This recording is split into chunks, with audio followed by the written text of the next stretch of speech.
नमस्कार, आप सबका हार्दिक अभिनंदन है। आज हमारे बीच में रितु चौधरी जी जो एआईसीसी की स्पोक्स पर्सन है, वो उनके साथ हरनाम जी जो एआईसीसी के स्पोक्स पर्सन है, वो लोग आए हैं आज मैनिफेस्टो के ऊपर डिस्कशन करने के लिए।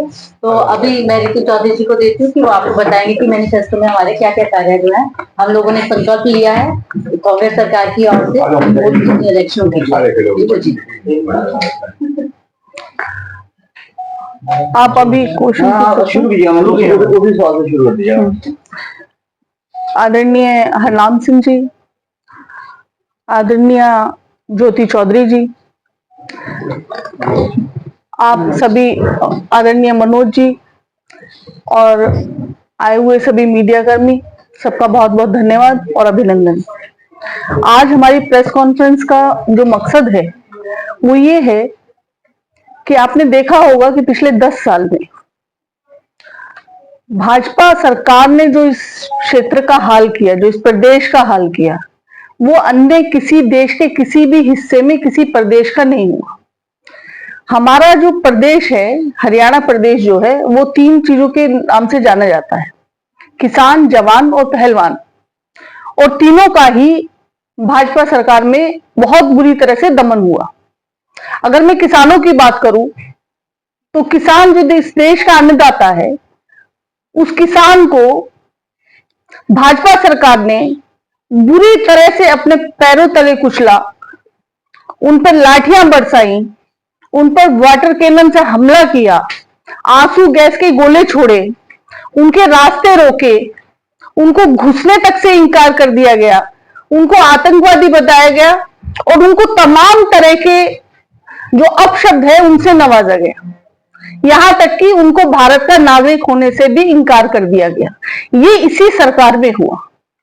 अगर मैं जवान की बात करूं तो हरियाणा एक ऐसा प्रदेश है जहां के हर तीसरे घर से एक बच्चा जो है वो फौज में भर्ती होता है और हरियाणा को इस चीज पर बहुत गर्व है।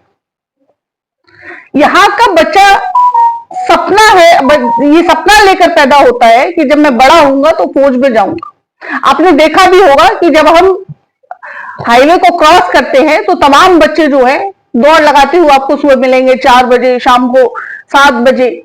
उनका केवल एक ही सपना होता है। उनका सपना ये नहीं होता है कि उनको नौकरी करनी है या उनको कोई नौकरी कर और कोई तनख्वाह लेनी है। उनका ये सपना होता है कि मैं अपने देश के लिए, अपने उस देश के लिए एक जान देने का जज्बा जो है वो इस देश के बच्चे, इस हरियाणा के बच्चे में, और वो जज्बा जो है, वो सपना जो है हरियाणा के बच्चों से छीन लिया गया जब ये अग्निवीर योजना लेकर आए। अग्निवीर योजना में इन्होंने जवानों को दिहाड़ी मजदूर बनाकर छोड़ दिया और अभी भी इनका जो मैनिफेस्टो इन्होंने लॉन्च किया है उसमें भी अग्निवीर को आगे खत्म करने की बात नहीं कर रहे। हालांकि ये इनका बहुत बड़ा फेलियर है, उसको आगे बढ़ाने की बात कर रहे हैं। अगर मैं बात करूं पहलवानों की, तो जितना मेडल पूरा देश लेकर आता है उसमें से 80% जो मेडल है वो हरियाणा के नाम से होते हैं। हरियाणा के पहलवान, हरियाणा के बच्चे वो मेडल जो है वो ओलंपिक्स में लेके आते हैं। हरियाणा की बेटियों ने इतना देश का नाम रोशन किया और उनको जो है मोदी जी ने अपना परिवार बताया कि ये तो मेरे घर की बेटियां हैं। यहां अगर मैं जिक्र करूं तो मैं विनेश फोगाट की बात कर रही हूं। वो बेटियों के साथ भाजपा के ही एक सांसद ने यौन शोषण किया। यहां तक कि उन पर पॉक्सो एक्ट लगा, नाबालिग बच्चियों का भी उन्होंने यौन शोषण किया। ये रिपोर्ट, ये मैं अपनी तरफ से नहीं बोल रही, ये दिल्ली पुलिस ने सुप्रीम कोर्ट में अपना बयान दिया। और इस प्रकार से इतने बुरे तरीके से उनको, जब वो जंतर मंतर पर प्रदर्शन कर रही थी, उन्होंने एफआईआर करने की कोशिश की, उनकी एफआईआर दर्ज नहीं करी गई और सुप्रीम कोर्ट के दखल से वो एफआईआर जो है वो दर्ज की गई। जब वो प्रदर्शन कर रही थी, अपने हकों की मांग कर रही थी, उनको बूटों तले कुचला गया, उन पे तमाम एलिगेशंस लगाए गए, उनका कैरेक्टर एसिसिनेशन किया गया।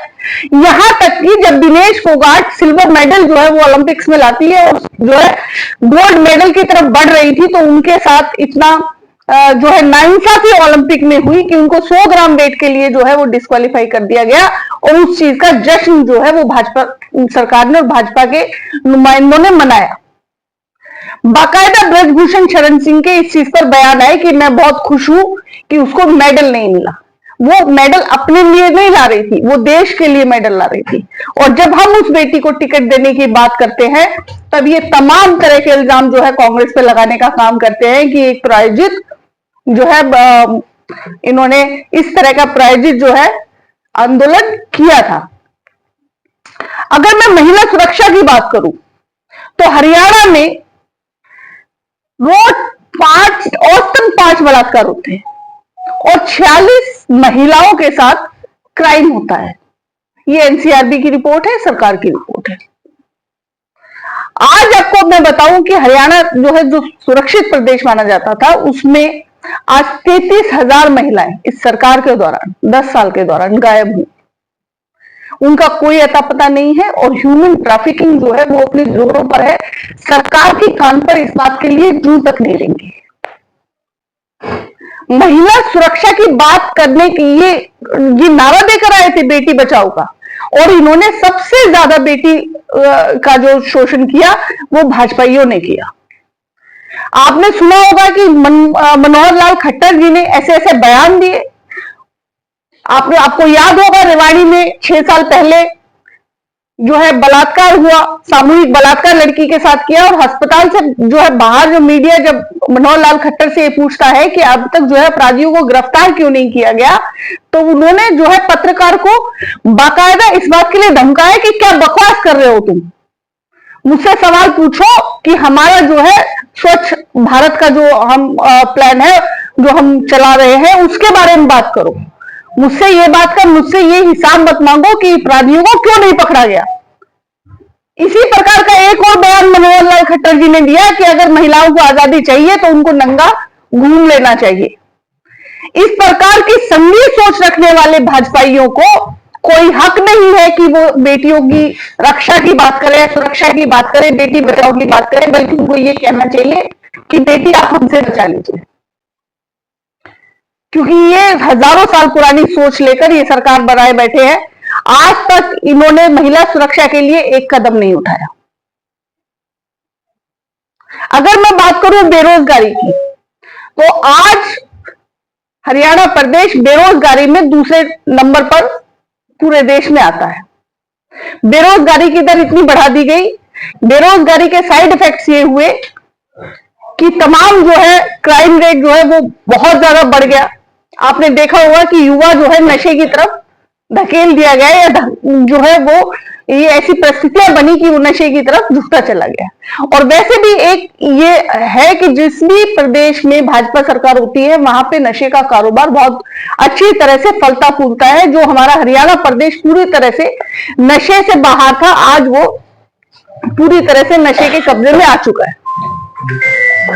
अगर मैं क्राइम रेट की बात करूं तो हमारा युवा जो है अब क्राइम की तरफ इतना बढ़ चुका है, क्राइम रेट हमारे जो है प्रदेश में बहुत ज्यादा बढ़ चुका है, क्योंकि सरकार जो है केवल और केवल अपने फायदों की बात करती है।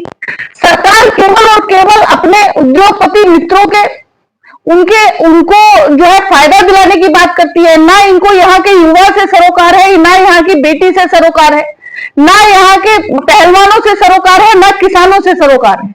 इसी प्रदेश में ऐसा पहली बार हुआ कि थानों में जो है खाद बटी।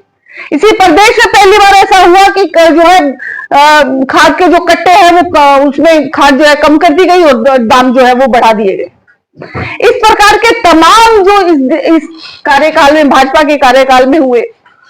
अब अगर मैं शिक्षा की बात करूं तो शिक्षा में भी इन्होंने तमाम जो हमने ऐसी जो बच्चों के लिए स्कॉलरशिप, डॉक्टर अंबेडकर छात्रवृत्ति योजना जो हम लेकर आए थे वो इन्होंने बंद कर दी। ऐसी बच्चों को छात्रवृत्ति मिलना बंद हो गया बिल्कुल। बच्चों को स्कूलों की फीस बढ़ा दी गई। हमारे कार्यकाल में हमने जितने स्कूल जो बनाए, करीब लगभग हमने 3000 नए स्कूल बनाए, IIT बनाए, IIM बनाए, राजीव गांधी जो है यूनिवर्सिटी हमने सोनीपत में बनाई, तमाम हमने चीजें करी, तमाम इन्होंने बंद किया। हमने राष्ट्रीय रक्षा विश्वविद्यालय बनाया। मैडम, लेकिन भारतीय जनता पार्टी ये कह रही है कि जो मैनिफेस्टो कांग्रेस लेकर आई है उसका कोई जिम्मेदार नहीं है, लेकिन 2014 से लेकर जो अभी तक हमने जो मैनिफेस्टो रखे, चाहे वो किसी भी प्रदेश में, हमने वो सब कुछ करके दिखाया है, पूरी करके दिखाई है। कांग्रेस का जो मैनिफेस्टो में झूठ का पिटा रहा है। देखिए, इन्होंने कहा कि हमने जो है 2014 से लेकर 9.5 साल तो मनोहर लाल खट्टर जी रहे, अब नायब सैनी जी है। इन्होंने कहा कि हम जो है हर परिवार में नौकरियां देंगे, हर सर पर जो है वो छत होगी। कहाँ पूरा हुआ? अब तक तो पूरा नहीं हुआ इनका वायदा, नौकरियां देने का वायदा। उल्टा ये तो नौकरी खा गए।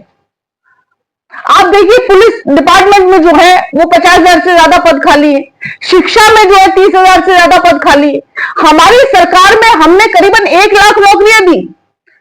हमने 25,000 जो है जेबीटी दिए, 25,000 हमने टीजीटी दिए, जेबीटी दिए। उसके बाद जो है 50,000 हमने जो है यूनिवर्सिटीज में जो है स्टाफ जो है वो एम्प्लॉयमेंट दिया। इन्होंने क्या किया? इन्होंने बल्कि नौकरियां ये खा गए। इस देश के, इस प्रदेश के, हरियाणा प्रदेश के युवा की नौकरी जो है वो भाजपाई और इनके नेता मनोहर लाल खट्टर और तमाम इनके बड़े नेता जो है, इन्होंने अपना हरियाणा की जनता के साथ बहुत बड़ा धोखा किया है। मैडम, अभी आपने मैनिफेस्टो है वो जारी कर दिया, लेकिन आपके जो 2 बड़े नेता हैं भूपेंद्र सिंह हुड्डा और कुमारी शैलजा, भूपेंद्र सिंह हुड्डा लगातार रोहतक और रोहतक में है वो दिखाई दे रहे हैं, या फिर जहां पर उनको जाना है वो जा रहे हैं, लेकिन कुमारी शैलजा घर से है वो नहीं निकल रही है। इसको लेकर भारतीय जनता पार्टी लगातार कांग्रेस पर हमलावर होती हुई नजर आ रही है। कब तक कुमारी शैलजा है वो चुनावी मैदान में क्या फिर ये विवाद रहेगा? देखिए, मेरे जो सुनने में आया है और जो हमने अभी तक देखा है, हमने ये देखा है कि जो व्यक्ति 9.5 साल जो है मुख्यमंत्री एक प्रदेश का रहता है वो गायब है चुनाव से। आपने देखा क्या मनोहर लाल खट्टर को कहीं किसी रैली में देखा, मंच पर देखा? अभी मोदी जी ने रैली की, वो तो मुझे नजर नहीं आए कहीं। वो बिल्कुल गायब। एक मुख्यमंत्री कैसे मंच से गायब हो सकता है? भाषणों से कैसे गायब हो सकता है? वो उनको होटलों में प्रेस कॉन्फ्रेंस करनी पड़ रही है। क्या इतने बुरे दिन आ गए? बाकी नायब सिंह सैनी जो है क्या रील बनाने के लिए खाली रह गए? सीएम है जो है प्रदेश के, कहाँ है भाई वो? आप शैलजा जी की बात करते हो, आप पहले अपनी तो अपना परिवार देखो कि आप जो है 9.5 साल एक व्यक्ति को मुख्यमंत्री बना के रखते हो, फिर उसको गायब कर देते हो, व्हाट्सएप पे देते हो। मोदी जी आते हैं, नायब सिंह सैनी जी के जो है तारीफों के पुल बांधते हैं, उनके बारे में जिक्र भी नहीं करते हैं। इसका मतलब आपका फेलियर था, इसीलिए आप जिक्र नहीं करते। आपका फेलियर था तो आप मनोहर लाल खट्टर का बात नहीं करते। मनोहर लाल खट्टर के करीबी लोग कांग्रेस क्यों ज्वाइन कर रहे हैं? उनका खुद का भतीजा कांग्रेस क्यों ज्वाइन करता है? क्या वो करवा रहे हैं या अपना विरोध प्रदर्शन कर रहे हैं भाजपा की तरफ? क्या उनकी नाराजगी है? क्या भाजपा छोड़ने वाले हैं मनोहर लाल खट्टर?